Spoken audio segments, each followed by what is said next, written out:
imagina uma mãe.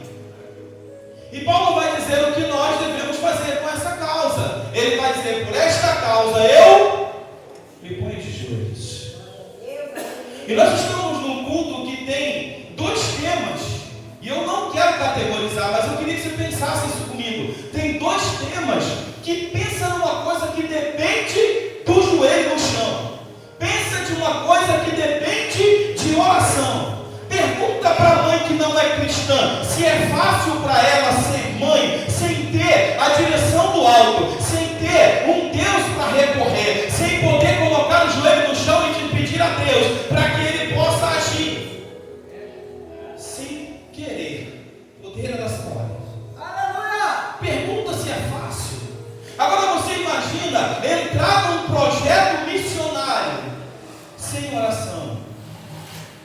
E eu tenho visto algumas áreas prevalecendo contra a igreja e tenho me perguntado, porque nós não podemos nos conformar e achar que tudo é fruto dos últimos tempos, porque isso está gerando em nós um conformismo. No último tempo vai ser assim mesmo, nos últimos dias vai ser assim mesmo, no final dos tempos vai ser assim mesmo, tá? Vai ser, mas comigo não, vai ser, mas na minha casa não, vai ser, mas na minha igreja não. Nos últimos tempos vai acontecer, mas não comigo.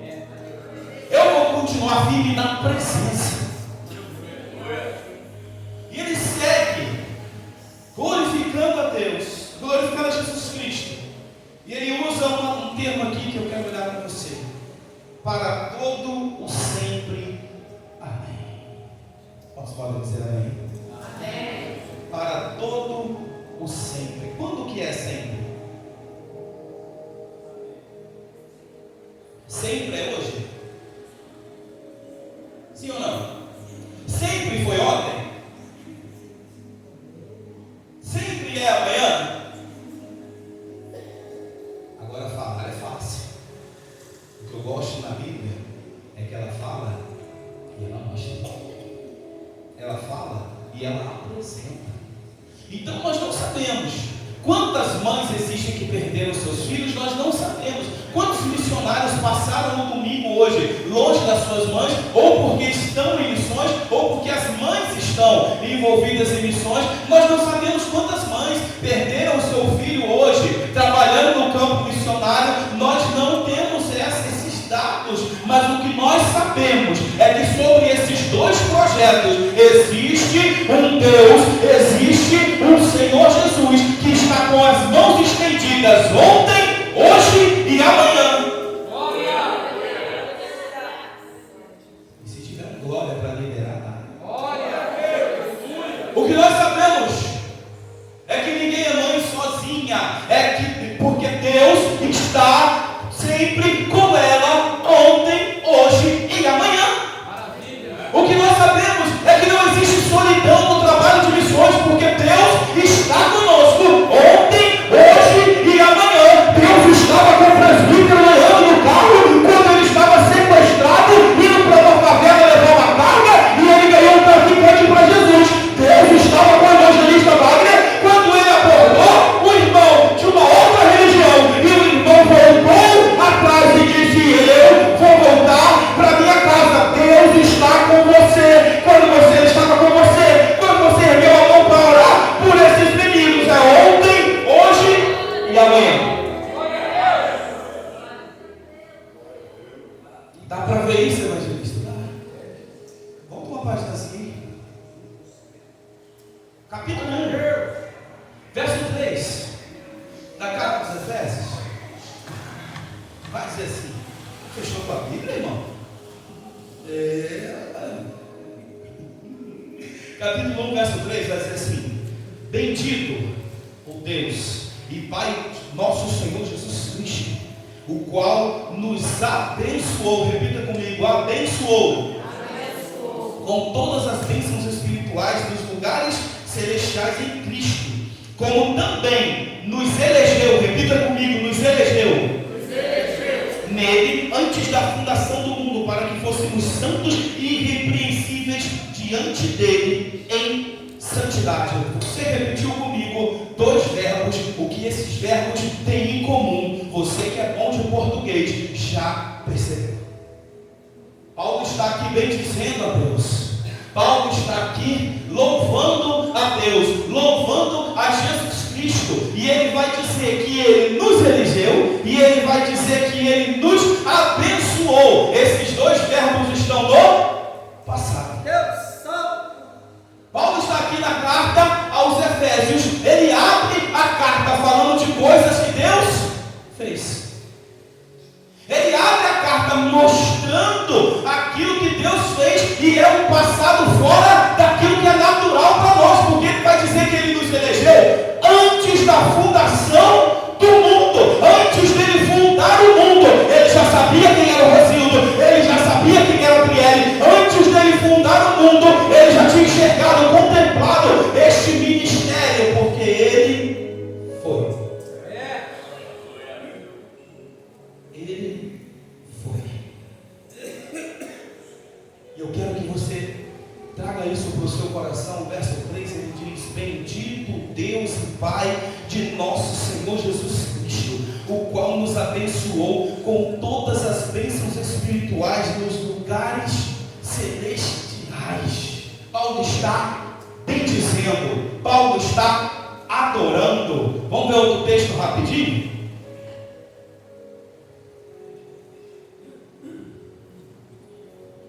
Primeira carta de Paulo aos Coríntios, capítulo 1, verso 3.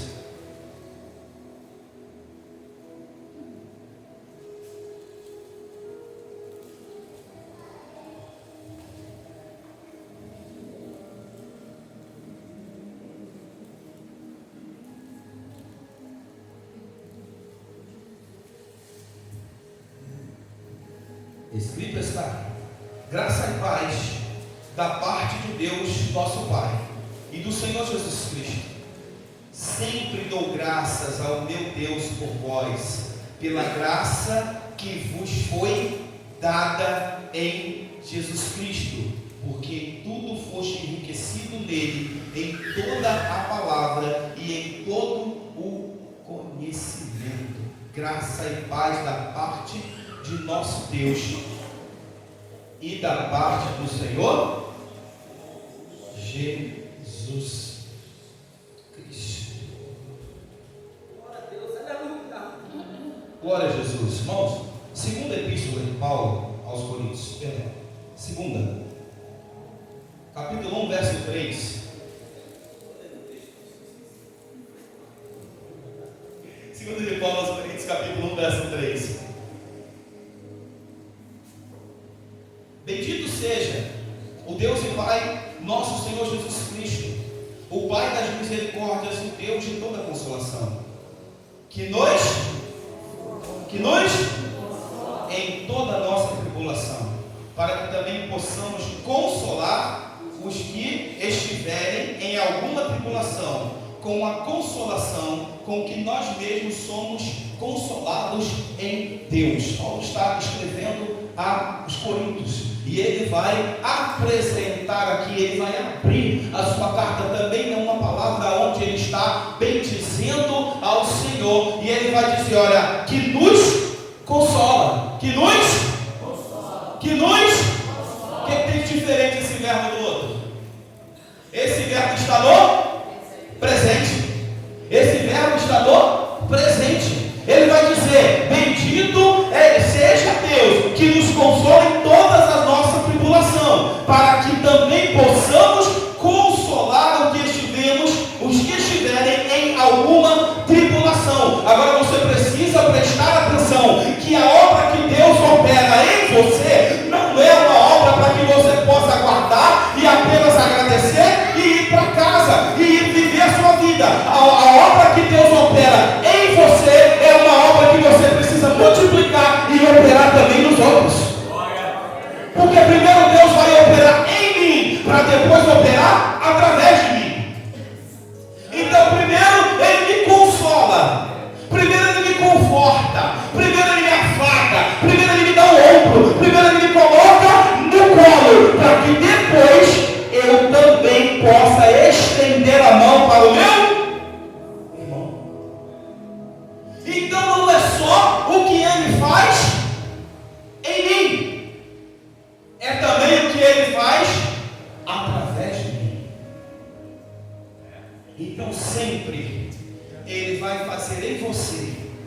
E quando Ele fizer em você, conselho de irmão, quando Ele fizer em você, quando você sentir o agir de Deus em você, olha para o lado e procura alguém que você possa compartilhar aquele algo que Deus fez em você, para que você possa abrir a oportunidade de Deus fazer através de você. O que é isso? Isso agir.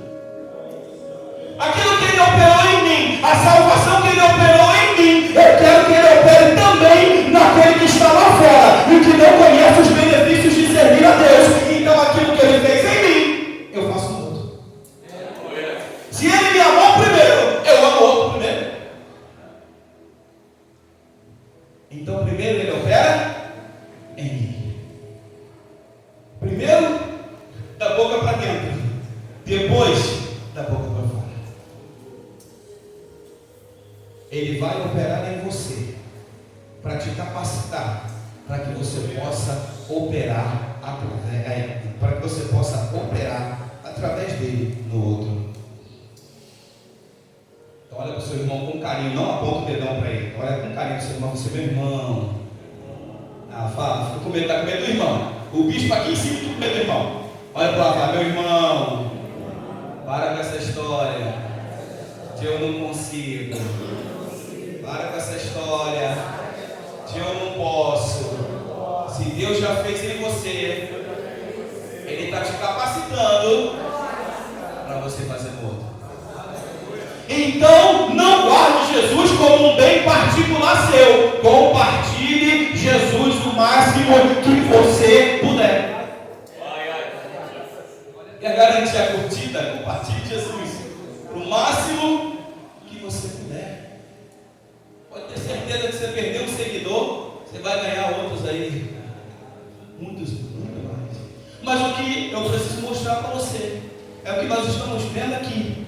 É Paulo bendizendo ao Senhor pelo que Ele está fazendo. Porque o Deus que foi, Ele ainda é. O Deus que fez, Ele ainda faz. Vamos ver o último texto para a gente fechar? Segunda de Pedro. Primeiro de Pedro. Capítulo 1, verso 3.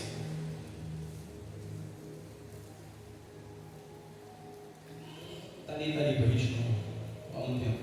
Bendito seja o Deus e Pai de nosso Senhor Jesus Cristo, que segundo a sua grande misericórdia nos gerou de novo para uma viva esperança pela ressurreição de Jesus Cristo dentre os mortos. 4. Para uma herança incorruptível, incontaminável, para que não se pode murchar, guardada no céu para... Eita! Nós abrimos dizendo que Ele é Deus para todo o... E que sempre, foi ontem, sempre é hoje. E o que nós estamos vendo ali é uma promessa que vai se cumprir amanhã. O Deus que fez, Ele faz e Ele ainda fará. Mas se você prestar atenção nessa promessa, vai dar vazão àquilo que nós falamos que Ele vai fazer infinitamente mais. Porque olha para isso, dá para ficar um ano inteiro nesses 2 versículos. Segundo qual com a sua grande misericórdia nos gerou de novo, novo nascimento. Olha que coisa linda, dá para dar um glória quando a gente fala de novo nascimento? Que engasga é quando a gente diz que o novo nascimento ele só é possível se houver arrependimento. Novo nascimento sem arrependimento não é evangelho, é filosofia. O novo nascimento ele só é possível se houver o arrependimento. Aí ele segue.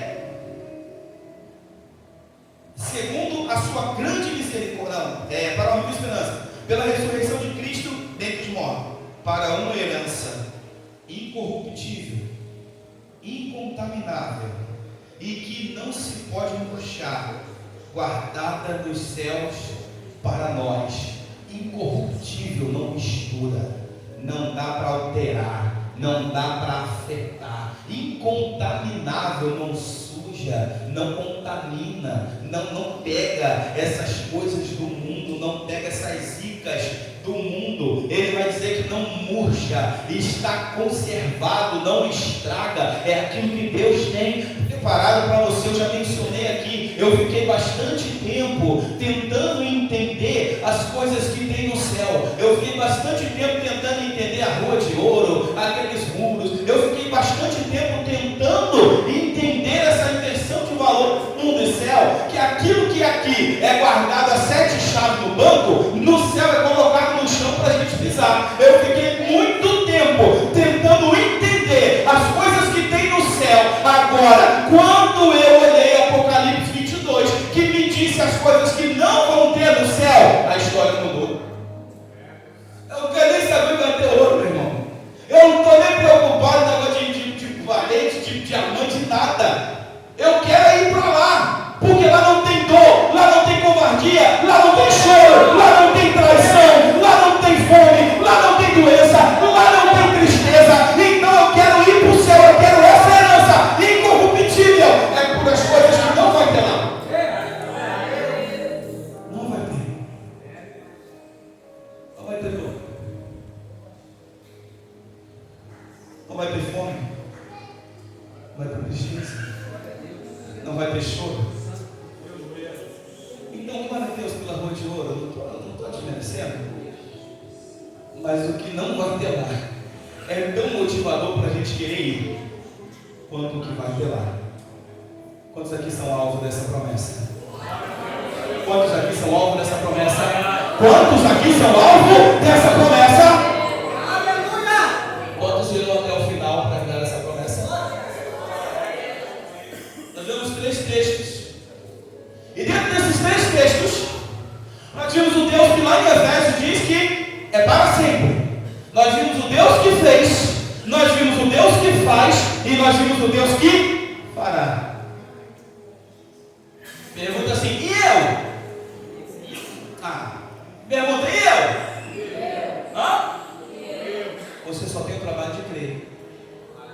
Você só tem o trabalho de confiar. Você só tem o trabalho de se derramar. Você só tem o trabalho de se entregar. Agora é se entregar acima de todas as coisas. Todos os 3 textos que nós lemos, coincidentemente, eu combinei com o Papai do Céu para ficar mais fácil, e derrei. Está no capítulo 1, verso 3 de Efésios, da segunda carta aos Coríntios e da primeira carta de Pedro. Agora, o que mais esses textos têm em comum? Todos os 3 textos começam bendizendo ao Senhor. Bendito é o Senhor Deus que está no céu. Bendito seja o nome do Senhor. Bendito seja Deus. Os 3 textos começam bendizendo o nome do Senhor. Sim ou não? Sim ou não? O que mais esses 3 textos têm em comum? É que bendizendo ao Senhor, não depende da circunstância que eu estou vivendo. A posição de bendizer ao Senhor não está relacionada com o momento que eu estou passando. Paulo, quando escreve aos Efésios, ele está preso, ele está sendo oprimido, ele está sendo atacado. Paulo, quando escreve a segunda carta aos Coríntios, ele está sendo difamado. O pessoal chega lá, um grupo de falsos mestres, começa a falar mal de Paulo, começa a questionar o ministério de Paulo. Pedro, quando escreve essa carta, escreve para uma igreja dispersa, que depois do ano 70 perdeu a sua terra e está espalhado pelo mundo. E todos os 3 textos iniciam, eles estão passando momentos difíceis, talvez o pior momento da vida deles, talvez sem esperança, talvez sem olhar para frente, não ver uma luz no fim do túnel, talvez eles não tenham perspectiva de amanhã, não sabem o que vai acontecer. A igreja de Paulo podia ser morto em Éfeso, a igreja de Corinto podia se rebelar, a igreja dispersa podia se perder, mas em todas as situações eles sabem dizendo: bendito seja o Deus que está no céu.